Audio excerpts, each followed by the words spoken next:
Hello, Darklings. I know we are a little bit early, but I just wanted to make certain that we did not miss the clock saying the hour.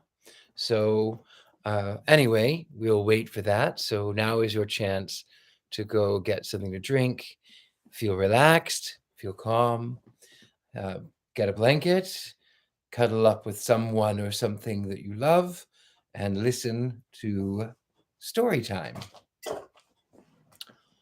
I'm going to tell you, I went with a friend, with a group of friends last night to see Dita Von Teese in the city, and I did not get home until really, really late, so I am a little sleepy this evening, but that is quite all right.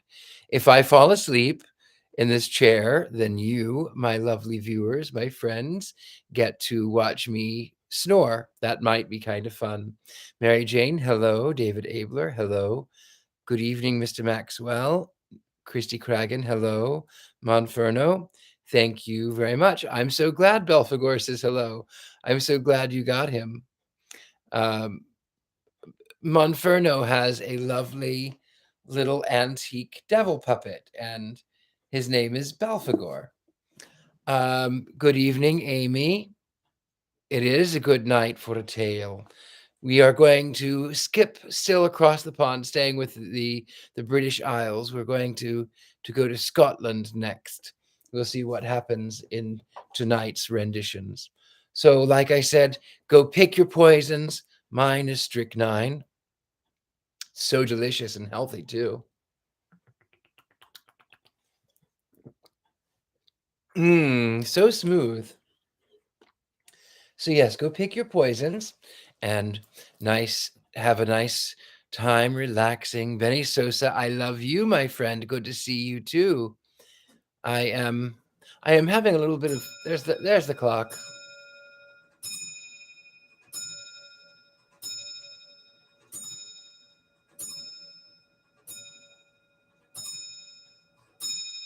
I'm having a little bit of an allergic reaction. I don't think it was to the makeup, though I didn't wear any today because I didn't want to add to the irritation.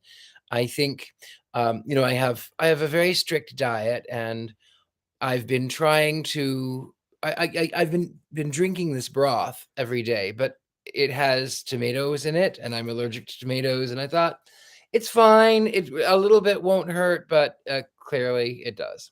So nonetheless, good evening, Alter Blueberry. Good evening.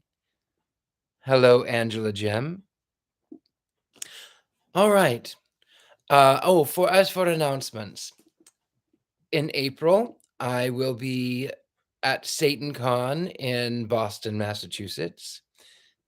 So I'm really looking forward to that. And then coming up, well, that's okay. I think that's just the only one we'll announce now. Is I'll be at SatanCon, so I'm looking forward to that. Anyway, darlings,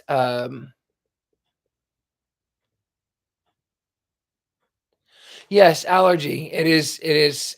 We are in early bloom too here on the East Coast, so that doesn't help with But mine, I think, are food allergies. I have I have severe allergies. I'm allergic to everything, everything excepting for, of course, strychnine. Thankfully, because where would I be without my poison?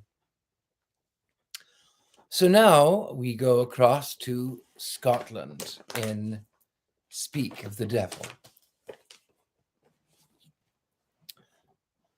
The devil once claimed with an awesome oath at midnight revel in the kirk of North Berwick that James I was the greatest enemy he ever had.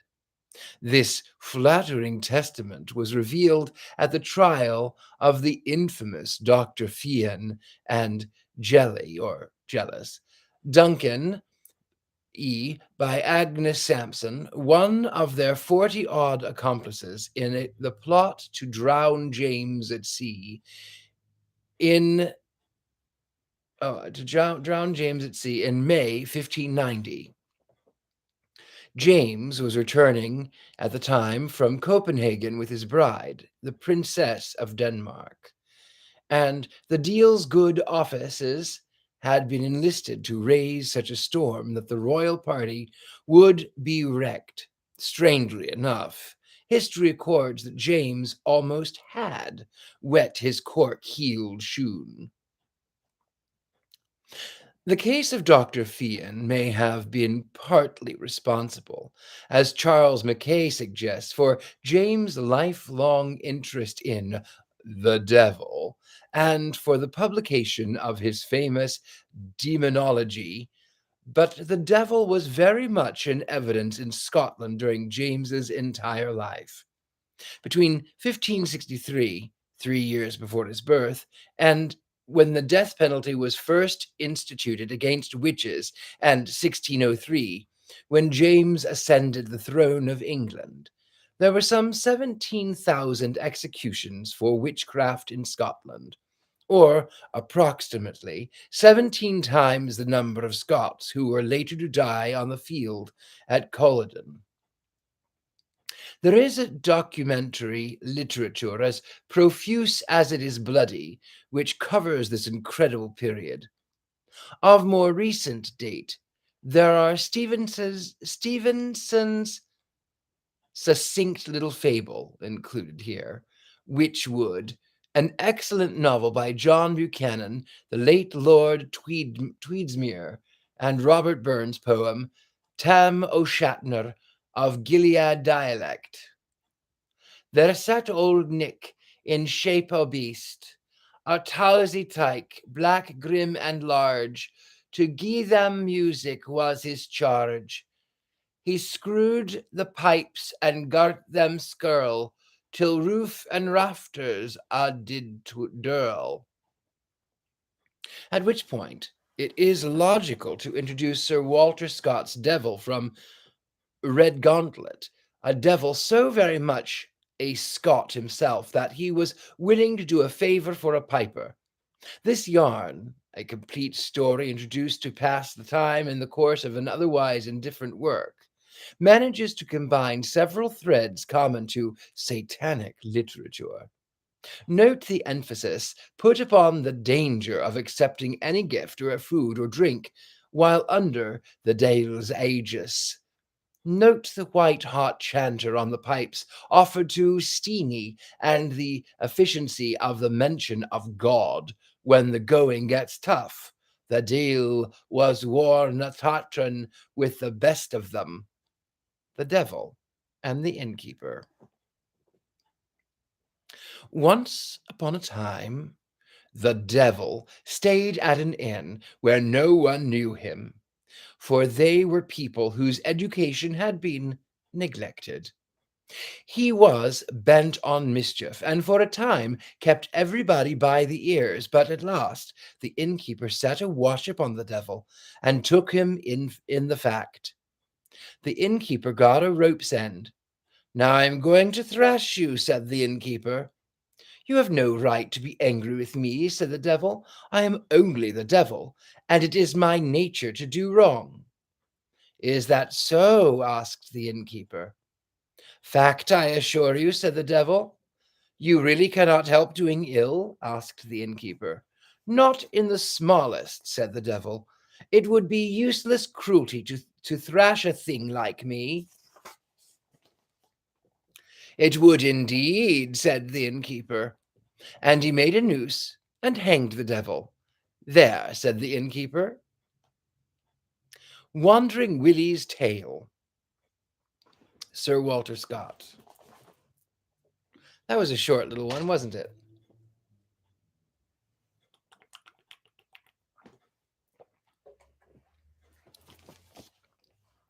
Wandering Willie's Tale.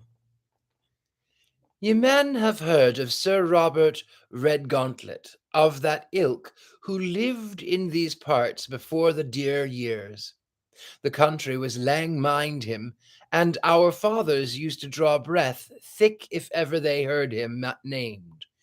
He was out with the Highlandmen in Montrose's time, and again he was in the hills with Glencairn in the Saxon 100 and 52, and when King Charles II came in, and what was in sick favor as the Laird of Redgauntlet.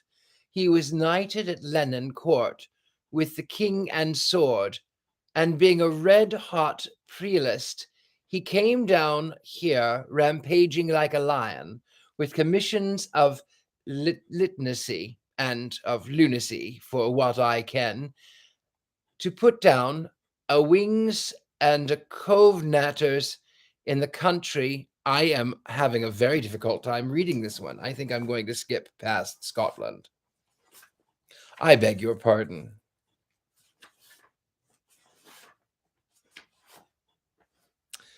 That was that. Okay, now we're going to move to Russia. That was that was a hard. I couldn't quite make that one out. Okay, here we go. Russia.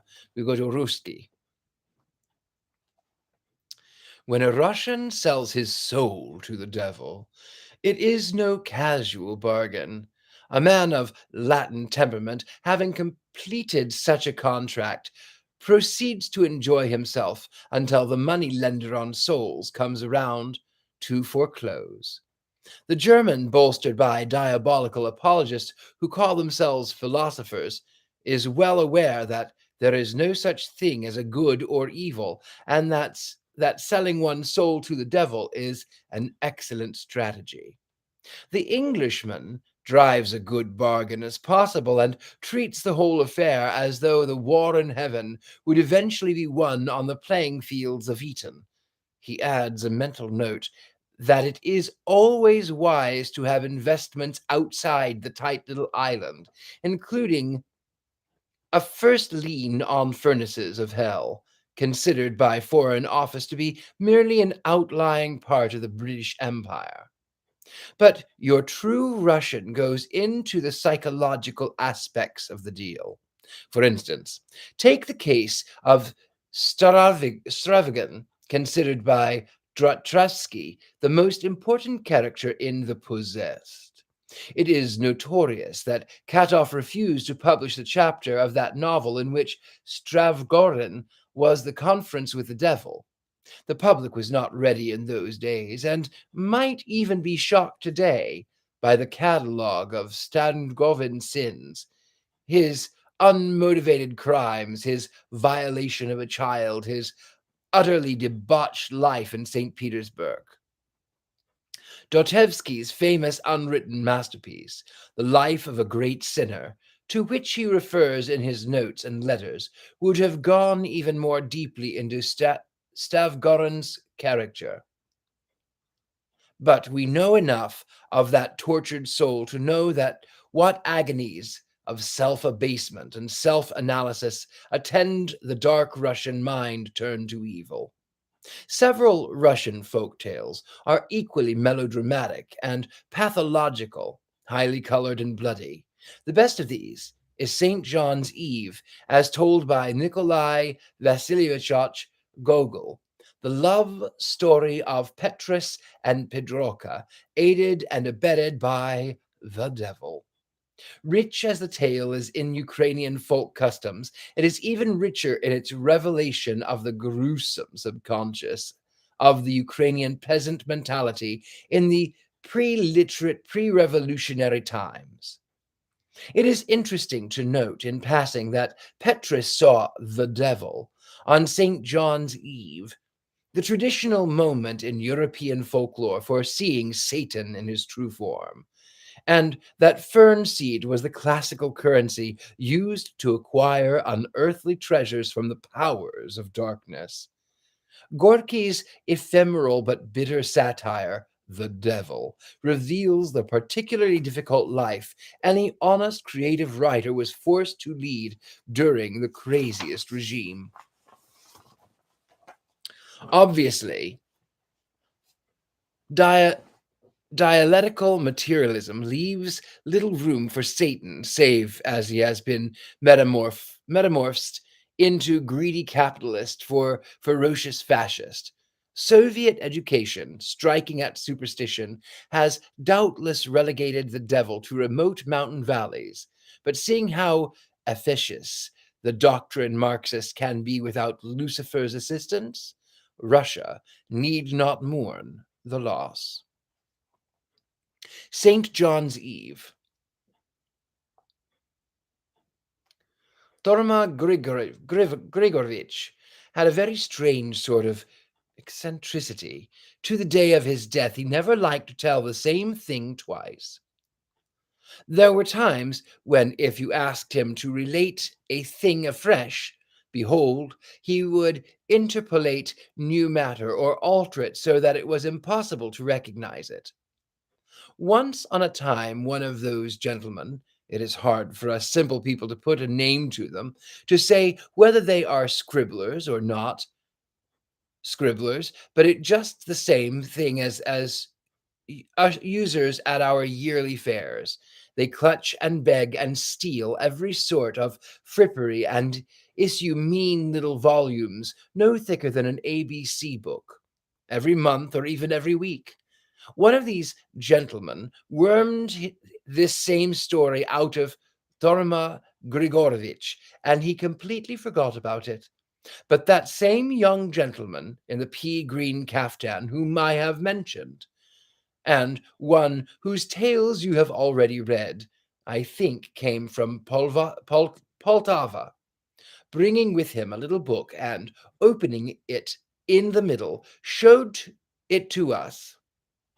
Torma Grigorovich was on the point of setting his spectacles aside of his nose, but recollected that he had forgotten to wind thread about them and stick them together with wax. So he passed it over to me, as I understand, something about reading and writing and do not wear spectacles.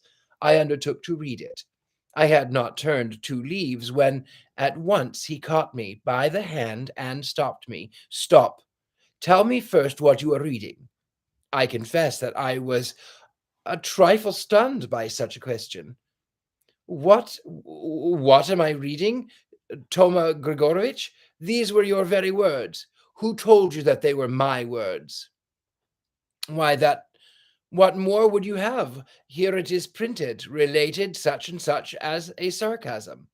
Spit on the head of the man who printed that. He lies, the dog of Moscow peddler. Did I say that? 'Twas just the same as though one hadn't his wits about him. Listen, I'll tell it to you on the spot. We moved up the table, and he began.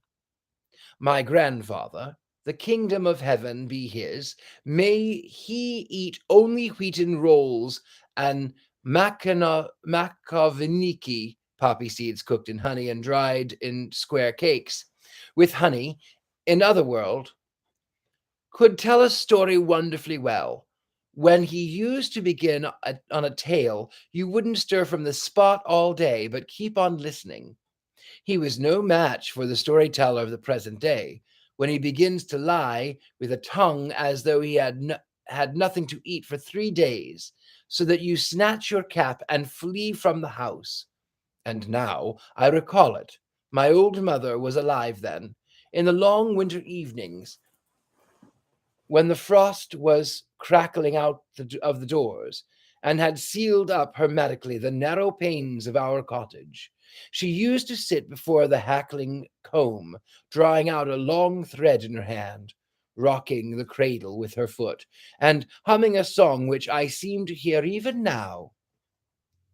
The fat lamp quivering and flaring up as though in fear of something lighted us within our cottage. The spindle hummed, and all of us children collected in a cluster listened to grandfather, who had not crawled off to the stove more than 5 years, owing to his great age. But the wondrous tales of incurations of the Zaporogian Cossacks, the Poles, the bold deeds of Podkova, of Polter Koskova, and Sagdichina, I can't pronounce that one, did not interest us so much as the stories about some deed of old, which was always sent by a shiver through our frames, and made our hair rise upright on our heads. Sometimes such terror took possession of us in consequence of them that, from that evening on, Heaven knows what marvel everything seemed to us. If you chance to go out of the cottage after nightfall or anything, you imagine that a visitor from the other world has lain down to sleep in your bed, and I should not be able to tell this a second time were it not that I had often taken my own smock at a distance, as it lay at the head of my bed, for the evil one rolled up in a ball. But the chief thing about grandfather's stories was that he never had lied in his life, and whatever he said was so. I will now relate to you one of his marvelous tales. I know that there are a great many wise people who copy in the courts and can even read civil documents, who, if you were to put into their hand a simple prayer book, could not make out the first letter in it, and would show all their teeth in derision, which is wisdom. These people laugh at everything you tell them. Such incredulity has spread abroad in the world. What then? Why may God and the Holy Virgin cease to love?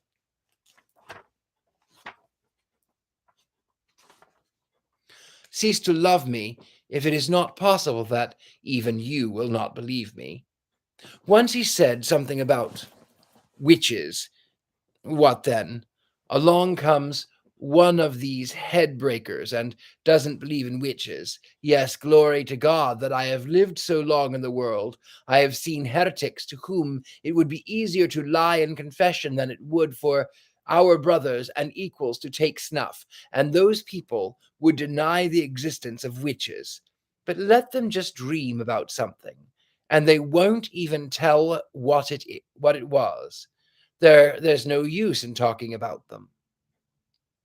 No one could have recognized this village of ours a little over 100 years ago. A hamlet it was, the poorest kind of hamlet.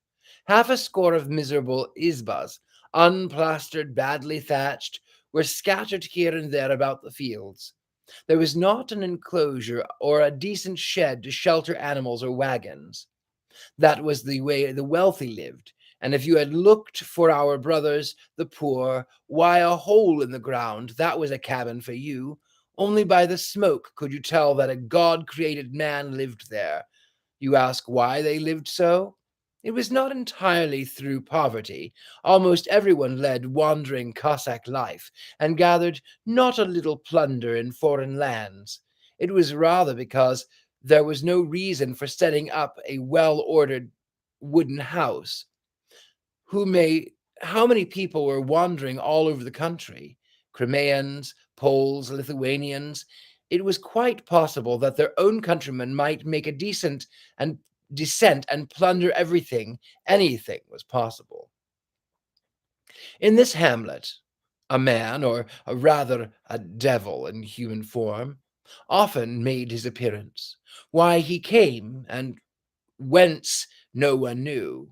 He prowled about, got drunk, and suddenly disappeared, as if into thin air, and there was not a hint of his existence.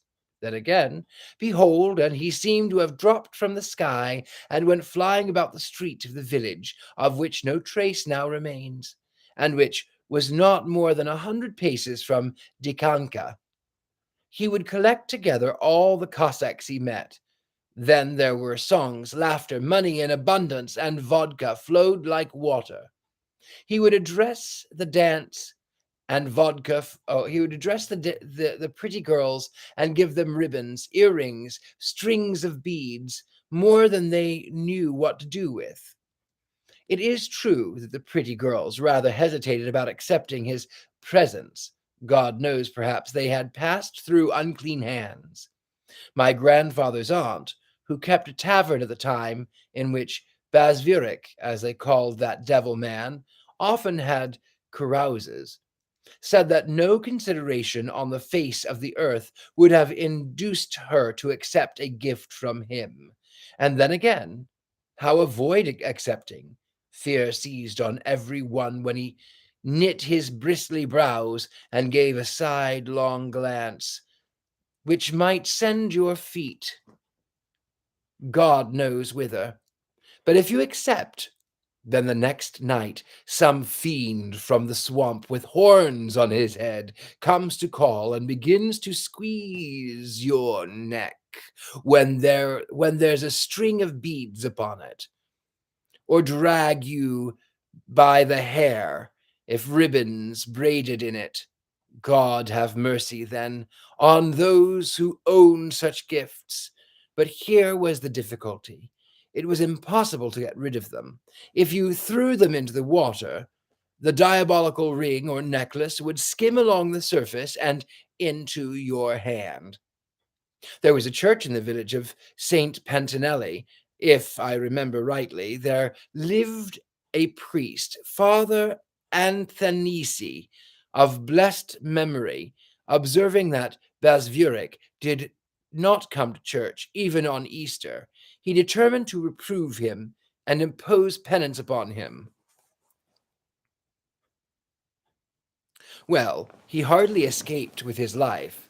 Hark ye, Pantosh, sir, he thundered in reply. Learn to mind your own business instead of meddling together with boiling kutia, a dish of rice or wheat flour with honey and raisins, which is brought to the church on the celebration of memorial masses. What was to be done with this unrepentant man? Father Anasnazi contented himself with announcing that anyone who should make the acquaintance of Basvurik would be counted a Catholic, an enemy of Christ's church, not a member of the human race. In this village, there was a Cossack named Korsk, who had a laborer whom people called Peter the orphan, perhaps because no one remembered either his father nor his mother. The church, Stratost elder, it remembered either his father or mother. The church Stratos elder, it is true, said that they had died of the pest in the second year, but my grandfather's aunt would not hear to that, and tried with all her might to furnish him with parents, although poor Peter needed them about as much as we need last year's snow. She said that his father had been in Zavzorce, taken prisoner by the Turks, underwent God only knows what tortures, and, having by some miracle disguised himself as a eunuch, and made his escape. Little cared the black-browed youths and maidens about his parents.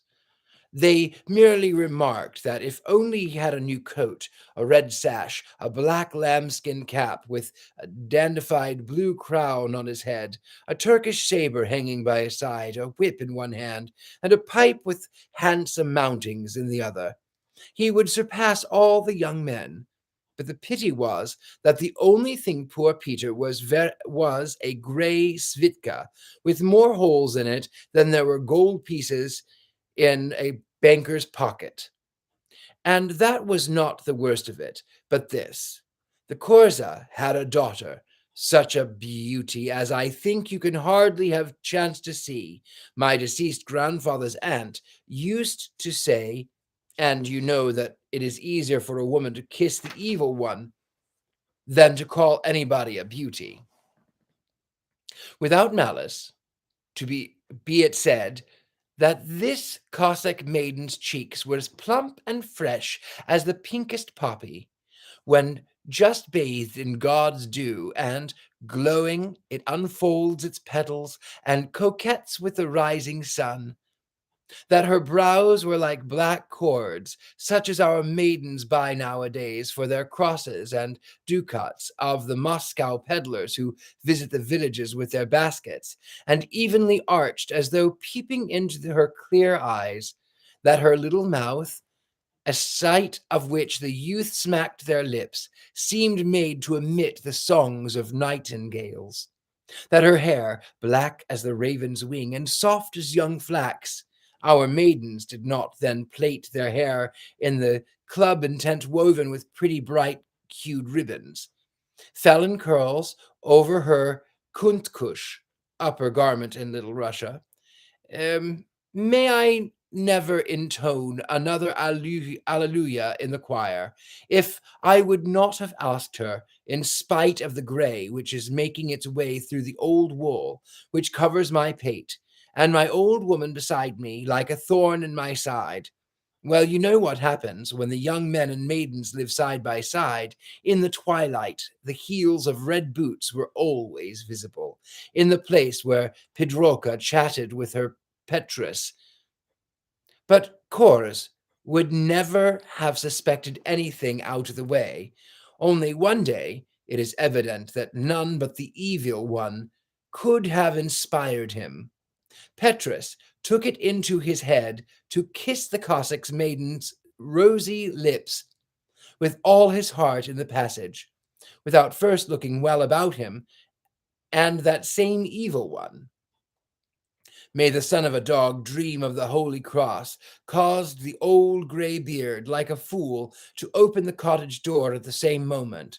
Chorus was petrified, dropped his jaw, and clutched at the door for support. Those unlikely kisses had completely stunned him. It surprised him more than he blew off a pestle on the wall, with which in our days the muzhik generally drives out his intoxication for lack of fuses and powder.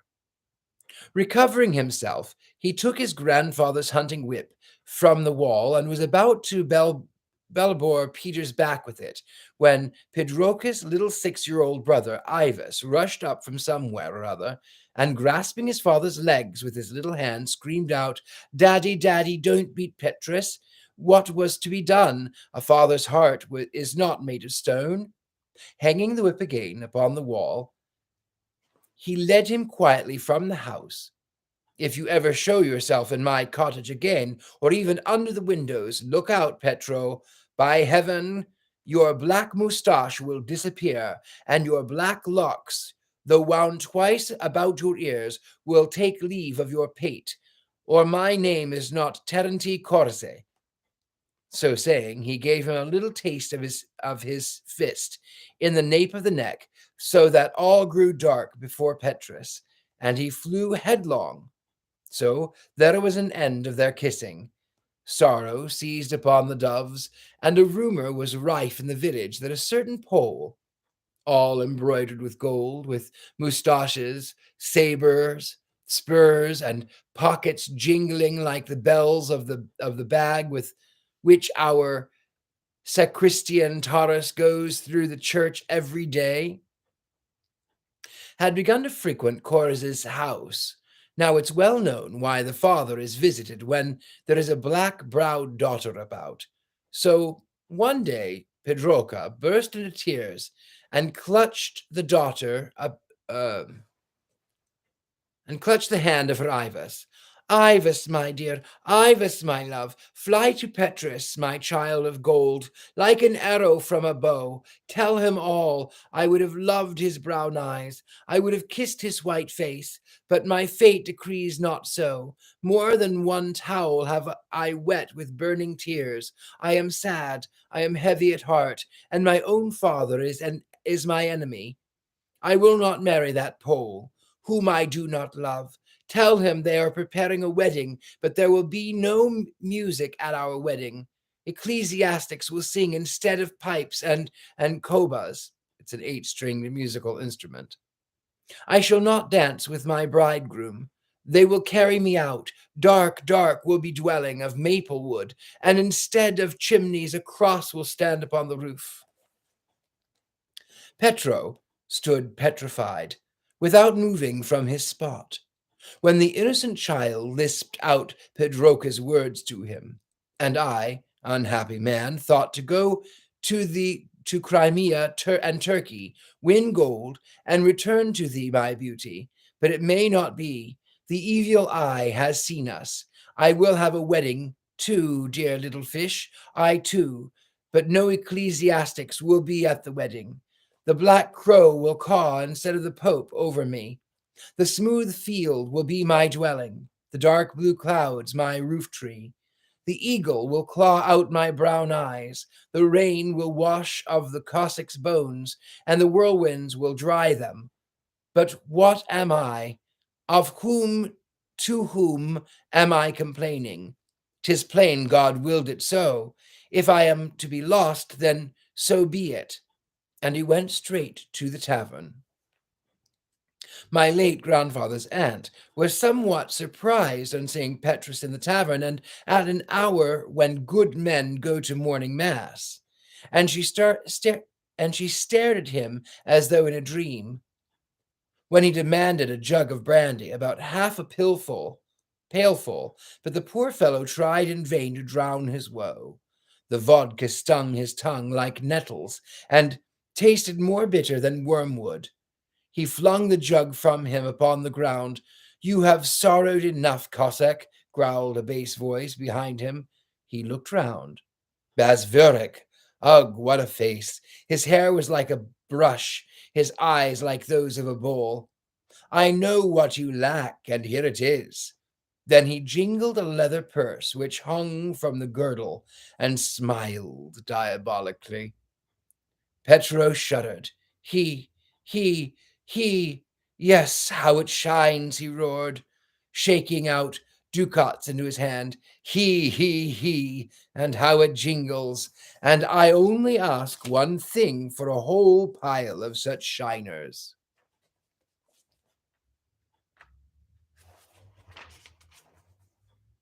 "It is the evil one," exclaimed Petro. "Give them here. I am ready for anything." They struck hands upon it. "See here, Pietro, you are ripe just in time. Tomorrow is St. John the Baptist Day.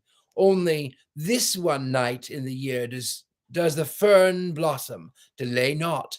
I will await thee at midnight in the bare ravine."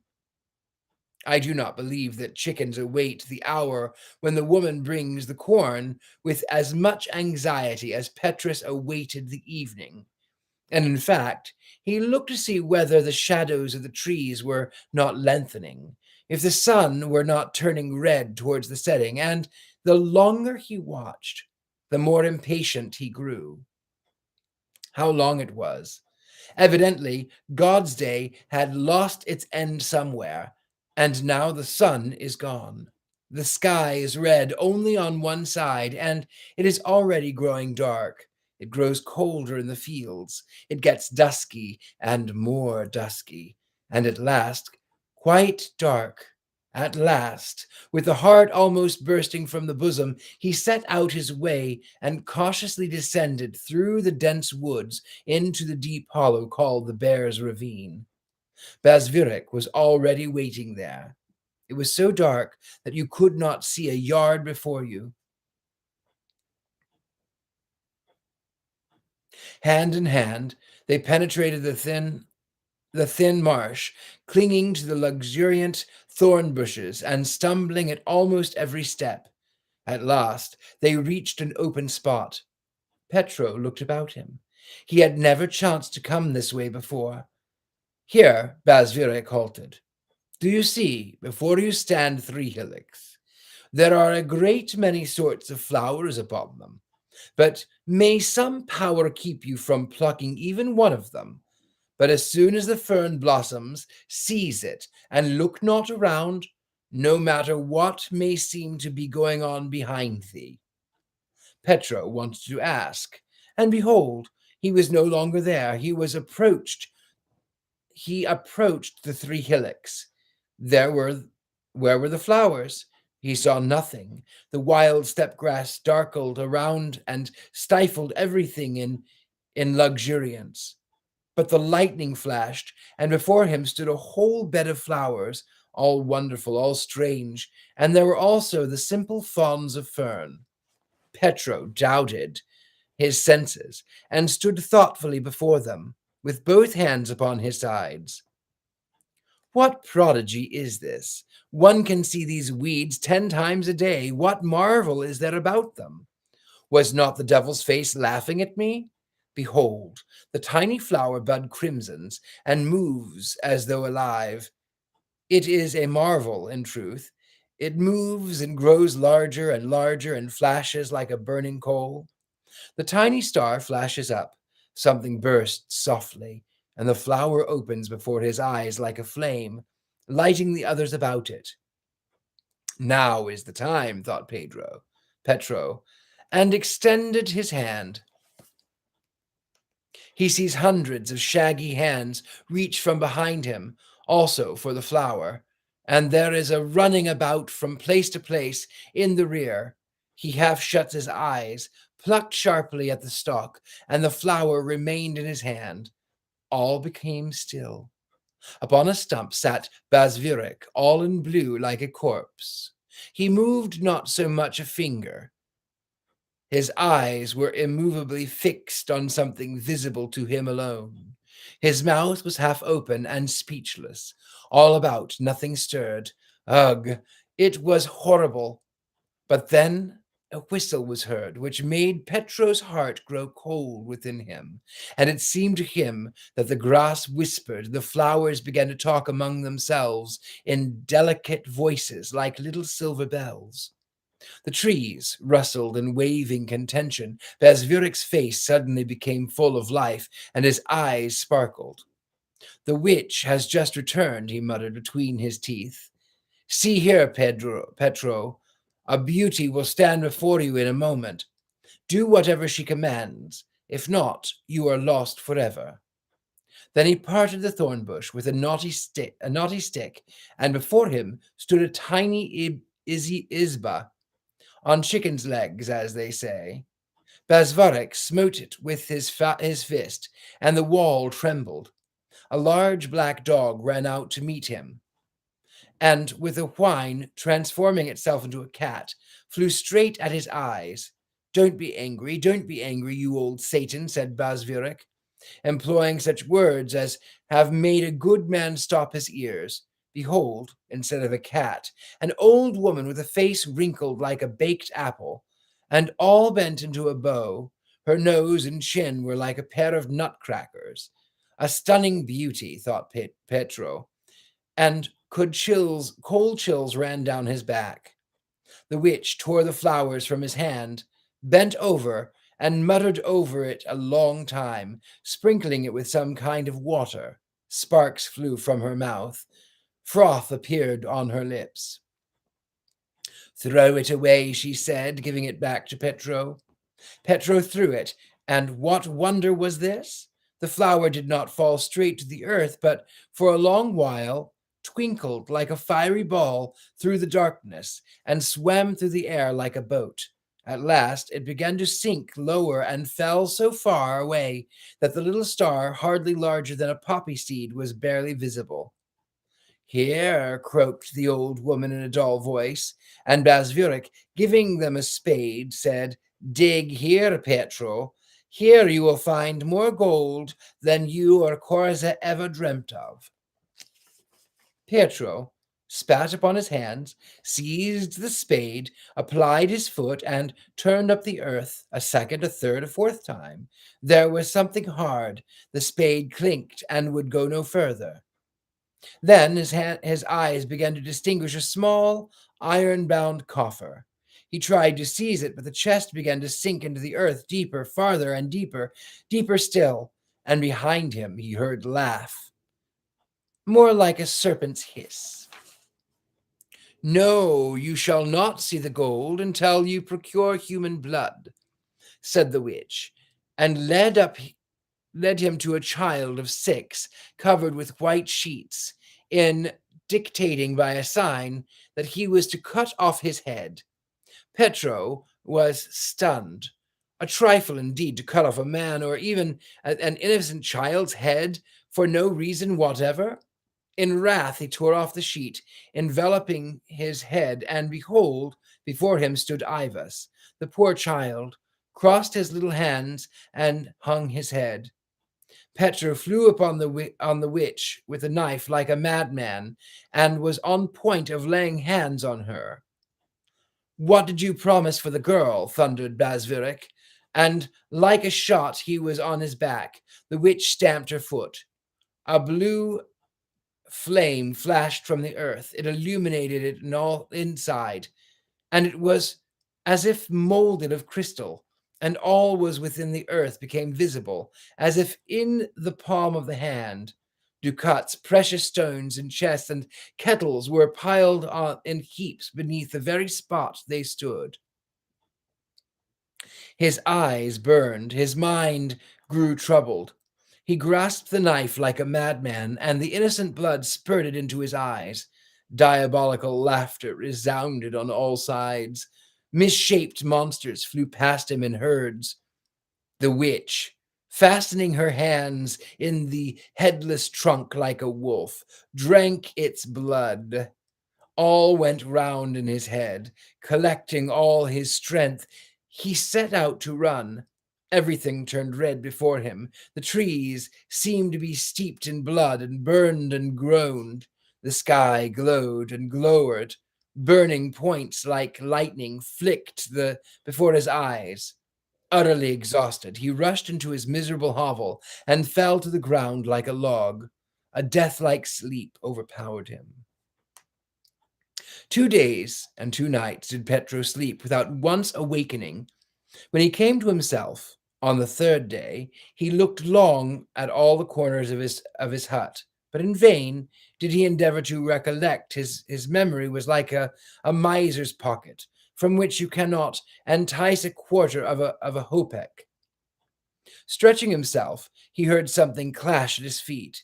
He looked, 2 bags of gold. Then, only as if in a dream, he recollected that he had been seeking some treasure, that something had frightened him in the woods. But at what price had he obtained it, and how, he could by no means understand.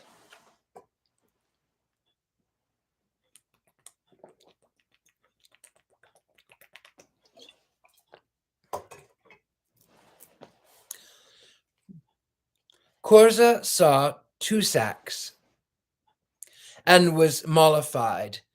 Such a Petrus, quite unheard of. Yes, and did I not love him? Was he not to me as my own son? And the old fellow carried on his fiction until it reduced him to tears.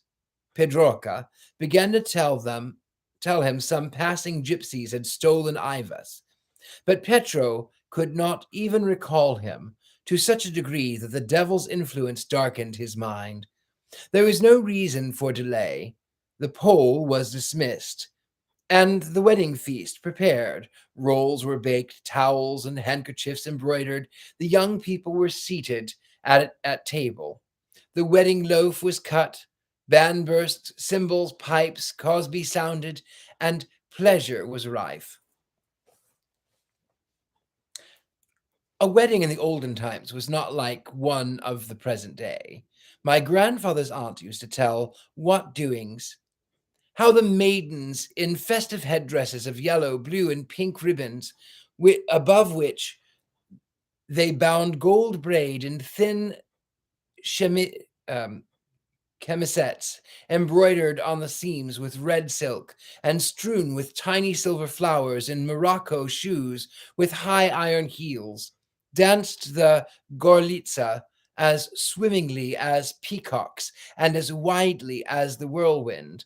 How the youths with their ship-shaped caps upon their heads, the crowns of gold brocade, with a little slit at the nape where their hair net peeped through, and 2 horns projecting, one in the front and another behind, of the very finest black lambskin. The kuntashes of the finest blue silk with red borders stepped forward one by one, their arms akimbo, in stately form, and executed the gopak. How the lads in tall Cossack capes and light cloth svitkas, girt with silver embroidered belts, their short pipes in their teeth, skipped before them and talked nonsense. Even Corza could not content himself, for he gazed at the young people, from getting gay in his old age, bandura in hand, alternately puffing at his pipe and singing, a brandy glass upon his head. The grey beard began the national dance amid the loud shouts from the merrymakers. What will not people devise in merry mood? They even begin to disguise their faces. They did not look like human beings. They are not to be compared with the disguises which we have at our weddings nowadays. What do you what do they do now? Why, imitate gypsies and Moscow peddlers. No. Then one used to dress himself as a Jewish person, another as the devil. They would begin by kissing each other and end by seizing each other by the hair. God be with them. You laughed till you held your sides. They dressed themselves in Turkish and Tartar garments. Sorry, I have to readjust.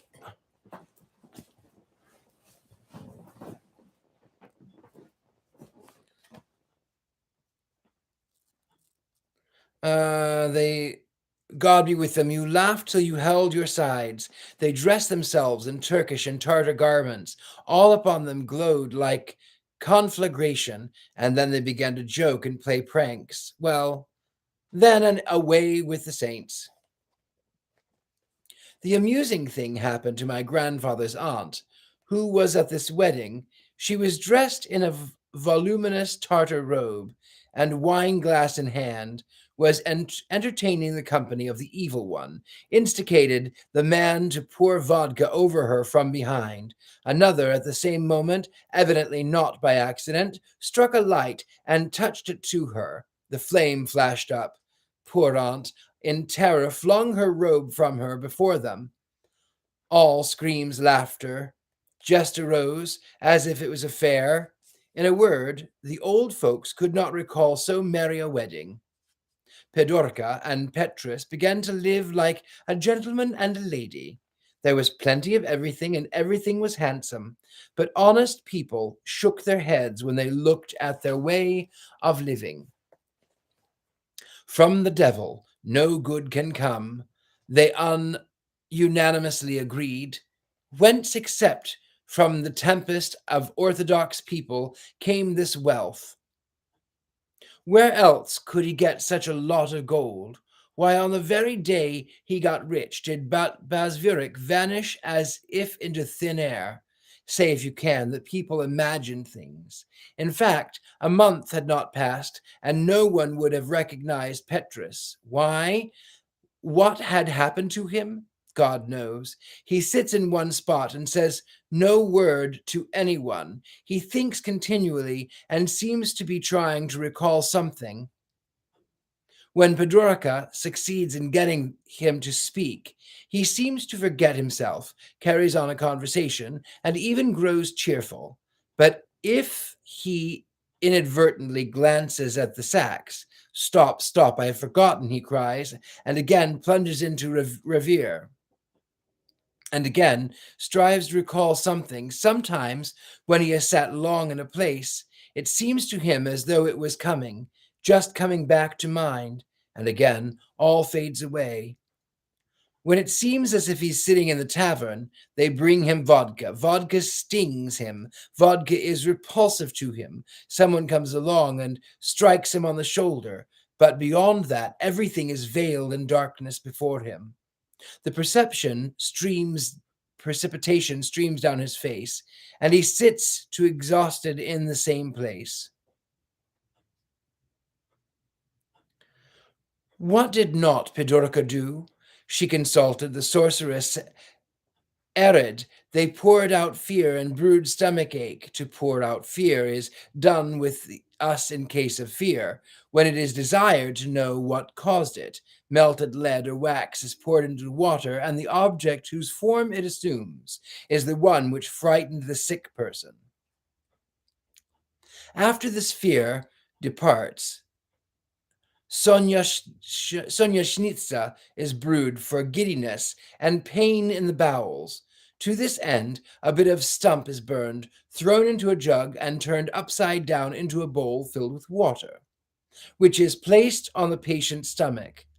After an incantation, he is given a spoonful of this water to drink, but all to no avail, and So the summer passed. Many a Cossack had moved and reaped. Many a Cossack, more enterprising than the rest, had set off upon the expedition. Flocks of ducks were already crowding the marshes, but there was not even a hint of improvement.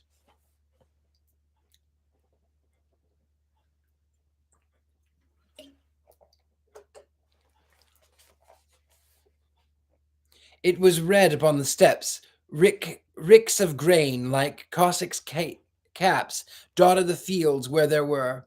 On the highway where there encountered wagons loaded with brushwood and logs, the ground had become more solid. The ground had become more solid. And in the places was touched with frost. Already had the snow begun to besprinkle the sky, and the branches of the trees were covered with like rabbit skin. Already on frosty days, the red-breasted finch hopped about on the snow heaps like a foppish Polish nobleman, and picked out grains of corn, and children with huge sticks chased wooden tops upon the ice, while their fathers lay quietly on the stove, issuing forth intervals with lighted pipes in their lips to growl. In regular fashion, at Oxford frost, or to take the air and thresh the grain, spread out the barn. At last the snow began to melt, and the ice rind slipped away, but Petro remained the same, and the longer it went on, the more morose he grew. He sat in the middle of the cottage as though nailed to the spot, with the sacks of gold at his feet. He grew shy, his hair grew long, he became terrible, and still he thought of but one thing. Still he tried to recall something, and got angry and ill-tempered because he could not recall it. Often rising wildly from his scat, he gesticulates violently, fixes his eyes on something as though desirous of catching it. His lips move as though desirous of uttering some long forgotten word, and remain speechless. Fury takes possession of him, and he gnaws and bites in his hands like a man half crazy, and in his vexation tears out his hair by the handful, until, calming down, he falls into forgetfulness, as it were, and again begins to recall, and it again seized with fury and fresh tortures. What visitation of God is this? Pidorka was neither dead nor alive. At first, it was horrible for her to remain alone in the cottage. In the course of time, the poor woman grew accustomed to her sorrow, but it was impossible to recognize Pidorka of former days. No blush, no smile. She was thin and worn with grief, and had wept her bright eyes away. Once, someone who evidently took pity on her advised her to go to the witch who dwelt in the Bear's Ravine, and enjoyed the reputation of being able to cure every disease in the world. She determined to try this last remedy, word by word, and she persuaded the old woman to come to her. This was St. John's Eve, as it chanced. Petro lay insensible on the bench, and did not observe the newcomer. Little by little he rose and looked about him. Suddenly he trembled in every limb, as though he were on the scaffold. His hair rose up on his head, and he laughed such a laugh as pierced Pidorka's heart with fear. I have remembered, he cried in terrible joy, and swinging a hatchet round his head, he flung it at the old woman with all his might. The hatchet penetrated the oaken door, 2 vershock, 3.5 inches. The old woman disappeared, and a child of 7 in a white blouse with a covered head stood in the middle of the cottage. The sheet flew off. Ives, cried Pidorka, and ran to him, but the apparition became covered from head to foot with blood, and illumined the whole room with red light. She ran into the passage of her terror, but, on recovering herself a little, wished to help him. In vain. The door had slammed to behind her so securely that she could not open it. People ran up and began to knock. They broke in the door as though they were but one mind among them. The whole cottage was full of smoke, and just in the middle where Petrus had stood was a heap of ashes, from which smoke was still rising. They flung themselves upon the sacks. Only broken potsherds lay there instead of ducats. The Cossacks stood with staring eyes and open mouths, not daring to move a hair, as if rooted to the earth. Such terror did this wonder inspire in them. I do not remember what happened next. Pidorka took a vow to go upon the pilgrimage, collected the property left her by her father, and in a few days it was as if she had never been in the village. Whither she had gone, no one could tell. Officious old women would have dispatched her to the same place whither Petro had gone, but Cossack from Kiev reported that he had seen in a cloister a nun, withered to a mere skeleton, who prayed unceasingly, and her fellow villagers recognized her as Pidorka. By all signs, that no one had ever uttered a word that she had come on foot and had brought a frame for the icon of God's mother, sat with such brilliant stones that were all dazzled by the sight. But this was not the end. Excuse me. This was not the end, if you please.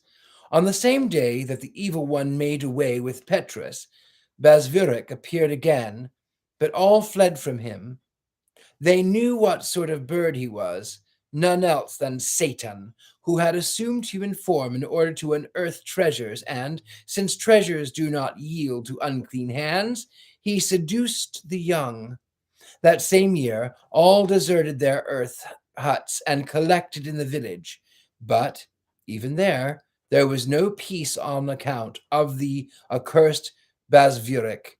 My late grandfather's aunt said that he was particularly angry with her because she had abandoned her former tavern and tried with all his might to revenge himself upon her. It's almost over. We're almost there.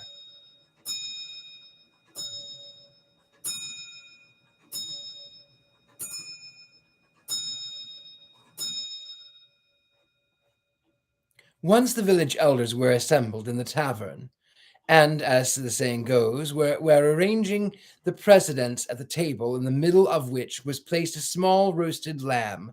Shame to say, they chattered about this, that, and the other, among the rest, but various marvels, a strange thing. Well, they saw something. It would have been nothing if only one had seen it, but all saw it, and it was this.